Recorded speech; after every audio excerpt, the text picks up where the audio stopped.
Okay, so Jim Cornette asked me if he could be on my YouTube channel, and I said okay.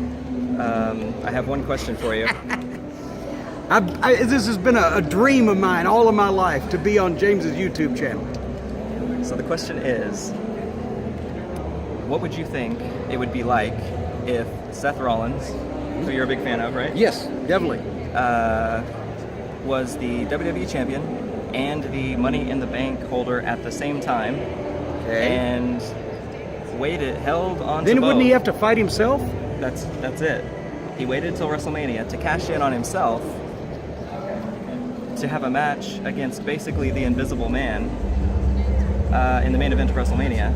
And for his entrance, he did his whole entrance where he was announced as the Money in the Bank holder / contender, and then ran to the back as soon as his music stopped, and then did his whole entrance again when he was announced as champion.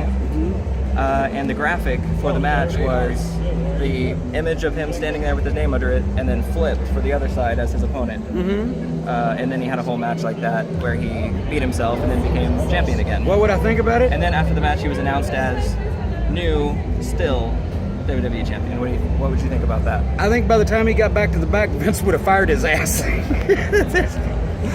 The reason why I'm such a big Seth Rollins fan is because he has too much pride in his profession to go for foolishness like that. That'd be one of those guys like that idiot Colt Cabana, or that stupid dumb fuck Joey Ryan that does spots with his dick, or the guy Omega from Japan that has matches with 9-year-old girls and blow-up dolls. But a real wrestler and a great athlete like Seth Rollins wouldn't resort to tomfoolery like that, because he has enough talent to main event big arenas and pay-per-views on his own merits, instead of being, what do they call them on the internet these days? Click whores for attention, things like that. So I don't think that would actually happen. But if it did, he'd be fired before he got back to the locker room, because Vince McMahon would probably actually take his thumbs and gouge Seth's eyes out with both hands.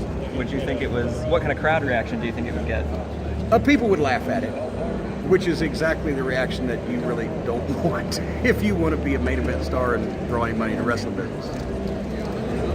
All right. He asked, ladies and gentlemen. One question interview. Thank you. Thank you.